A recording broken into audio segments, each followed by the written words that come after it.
ముగ్గురిలో ఉన్న ప్రేమించకపోతే చంపేస్తామని బెదిరించినట్టు ఉంది ఇప్పుడు ఇండస్ట్రీ. మీరు ఒక అమ్మాయికి నాకు ఇండస్ట్రీయా యూనియనా నాన్ యూనియనా, నేను నా సృజనాత్మక నా క్రియేటివిటీకి నేను కెమెరా పెడితే నాకు ఎవరు నచ్చితే వాళ్ళని తీసుకుంటా, వాళ్ళతో సినిమా చేసుకుంటా. మీరెవరు స్వామి? మా యూనియన్లోనే తీసుకోవాలి, మా యూనియన్లో 4 ఉండాలి, 7 ఉండాలి, 9 మంది ఉండాలి, వాళ్ళకి ప్రైజ్ ఇవ్వాలి అని చెప్పే విధానం ఎవరిది? అంటే డబ్బు ఖర్చు పెట్టేవాడికి ఆడికి రిటర్న్ ఉందా లేకపోయినా ఏమైనా సరే మాకు రిటర్న్ గిఫ్ట్ ఇవ్వాలనే ఒక ధోరణిలో వెళ్ళిపోతే,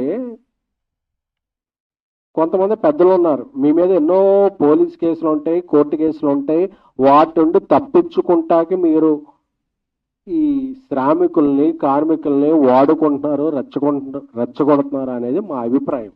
అందుకే కదా ఇప్పుడు మన ప్రొడ్యూసర్ కౌన్సిల్ అందరూ అనౌన్స్ చేశారు, 2,000 రూపాయల లోపు ఉన్న నిజమైన శ్రామికులకి కార్మికులకి వాళ్ళకి పెంచుదామండి ఇంత%, మిగతా వాళ్ళకి ఇండస్ట్రీ కొద్దిగా ప్రోగ్రెస్ అయ్యాక చూద్దామంటే. లేదు అందరికి యూనిఫామ్ అంటే, యూనిఫామ్ల గురించి మాట్లాడుతున్నారంటే మీరు మీ తప్పులు ఒప్పులు చేసుకుంటాకే మాట్లాడుకుంటున్నారు. అలాగే నాకు తెలిసి మీరే కోర్టు కేసుల్లోనూ మీ మీద కోర్టు కేసులు నడుస్తుంటే మీరు ఒక శ్రామికుల కార్మికుల పక్షం వహించకూడదు. ఎందుకంటే మీకు ఎజెండాలు ఉన్నాయి, మీరు ఎత్తుకునే జెండాలు వేరే ఉన్నాయి. అవి మాకొద్దు. మేము సినిమాలు తీసుకుంటాం, మేము బతుకుతాం, మేము 10 మందిని బతికిస్తాం. అది చెప్పడానికి ఈరోజు సమావేశం. ఎందుకంటే ఇక్కడ చాలామంది హిట్ సినిమాలు తీసి ఉన్నారు. 2023 జూలై 14 బేబీ వచ్చింది. ఆ తర్వాత సినిమా తీయాలంటే భయం వేస్తుంది. మేడం ఇక్కడ ఉన్నారు, ఇండియా గర్వించ దగ్గర హనుమాన్ సినిమా తీశారు, నేషనల్ అవార్డు విన్నారు. సినిమా తీయాలంటే భయం వేస్తుంది. ఎందుకంటే మేము ఎవరిని ఎంచుకోవాలో, మేము ఎవరినితో మా టీంలో ఉంచుకోవాలో మాకు తెలియట్లా. అంటే ఎక్కడా లేని ఒక సిస్టమ్ ఇక్కడే ఉంది. మేమే వస్తాం, మేమే చేస్తాం, మాకెంతో ఉండే.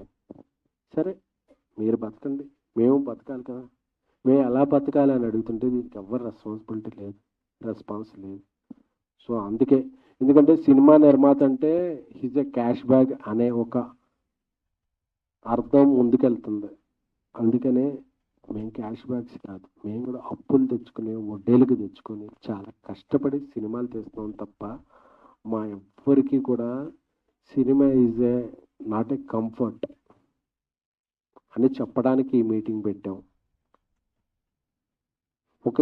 ఒక అంశాన్ని ముందుకు తీసుకెళ్లే మీడియా సోదరులందరూ కూడా చాలా ధన్యవాదాలు. అందరూ వచ్చారంటే ఈరోజు సినిమా అంటే ఒక 4 పెద్ద ప్రొడ్యూసర్లే కాదు, 150, 200, 300 మంది ఒక అప్కమింగ్ రైజింగ్ స్మాల్ మిడ్ ప్రొడ్యూసర్లు కూడా.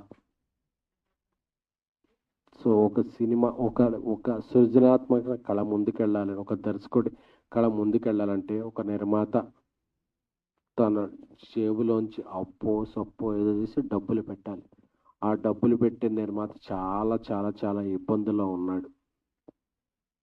So I'm requesting directors union, I'm requesting DOPs union, I'm requesting all 24 crafts. నిర్మాత ఇంత బాధల్లో ఉన్నప్పుడు మీరు ఎటువైపు కాకుండా గోడ మీద పిల్లిలా ఉంటే, నిర్మాతలకు కూడా I'm requesting all Andhra Pradesh Telangana ముఖ్యమంత్రులు, సినిమాటోగ్రఫీ మినిస్టర్స్ అందరికీ కూడా సవినయంగా పాద నమస్కారం చేసుకుంటూ విన్నవించుకుంటున్నాం. మేము ఎలా బతకాలి, మేము ఎలా సినిమాలు తీయాలి, మా భవిష్యత్తు ఏమిటి, మా వ్యాపారం ఏంటి, మాకు వచ్చే రిటర్న్స్ ఏమిటి, మేము బతకాలా చావాలా? అందరూ కూడా మీ హక్కుల గురించి మాట్లాడుతుంటే తప్ప బాధ్యతల గురించి ఎవరో మాట్లాడకపోతే మా గురించి ఆలోచించేది ఎవరు? ఒక నిర్మాత బాగుంటేనే ఒక ఇండస్ట్రీ బాగుంటుంది, ఒక ఇండస్ట్రీ బాగుంటేనే ఒక రాష్ట్రం బాగుంటుంది, ఒక రాష్ట్రం బాగుంటేనే అందరూ సుభిక్షంగా ఉంటాం. సో ఇప్పటికే 100 సమస్యల్లో ఉన్నాం. సింగిల్ స్క్రీన్లు, మల్టీప్లెక్స్లు, ఆర్టిస్టుల రెమ్యునరేషన్లు, ఈ రెమ్యునరేషన్లు, అని అంటూ అందరికీ ఇచ్చుకుంటే ఇంటి నుంచి వెళితే ఆ రోజు రాత్రికి బాధలు ఇదే తప్ప భయాలు తప్ప ఏమీ మిగలని ఒక దిక్కుమాలిన వ్యవస్థలో ఉన్న చాలా బాధ కలుగుతుంది. నేను ఏం సాధిస్తున్నాం మనం అని చెప్పి అందరికీ బీపీలు షుగర్లు వచ్చేస్తున్నాయి. సో నేను అందరినీ వెనుకుంటున్నాను, సినిమాలు షూటింగ్లు సాగిద్దాం. ఎందుకంటే అందరం కూడా వడ్డీలకి తెచ్చుకొని చేస్తుంటాం సినిమాలు ఏకపక్షంగా మేము సమ్మెలు చేసేస్తాం, ప్రొడ్యూసర్ అలా చచ్చిన మనకు అనవసరం అనేవాళ్ళు అనుకుంటారా?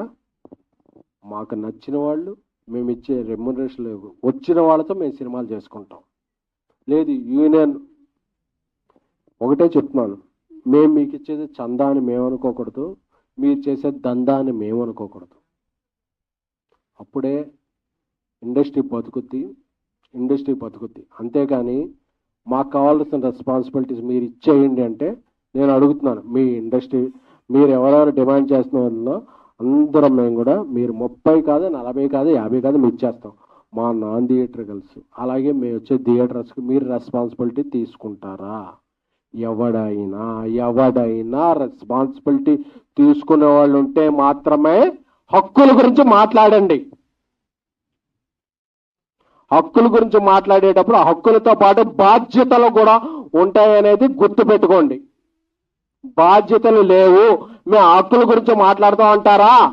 ఆంధ్రప్రదేశ్, తెలంగాణ, మిజోరాం, అరుణాచల్ ప్రదేశ్, ఢిల్లీ గల్లీ ఎక్కడ కార్మికులు పనిచేస్తే వాళ్ళతో మేము పని చేసుకుంటాం. ఎందుకంటే మేము బతకాలి, 10 మంది బతికించాలి. అంతేకాని మేము రూల్స్ పెడతాం పాటించం ఏదో మేము ఉంటుంది. అన్నగారు రూల్స్ పెడతారు కానీ పాటించరు అన్నట్టు మీరు రూల్స్ మాత్రమే మాట్లాడితే వీఆర్ టాకింగ్ రెస్పాన్సిబిలిటీస్ టు. మీరు కోర్టు కేసులు ఉంటాయి, మీరు అవన్నీ ఇది చేసుకోవాలి, అందరినీ ఇది చేసుకోవాలి, అవన్నీ సౌజన్యం కార్మికులను రెచ్చగొట్టాలి. ఇదే తత్వంలో ఉంటే మా వల్ల అవట్లేదు బ్రదర్, మీరు ఇంకేమన్నా చూసుకోండి. అంతేగాని 2000 రూపాయలు అందరికీ పంచుతూ ఉన్నాం. పెద్ద సినిమాలకు రకంగా చిన్న సినిమాలకు చేద్దాం అనుకున్నాం. అందరం బాగుందాం, అందరూ బాగుండాలి, అందరిలో మనం ఉండాలి.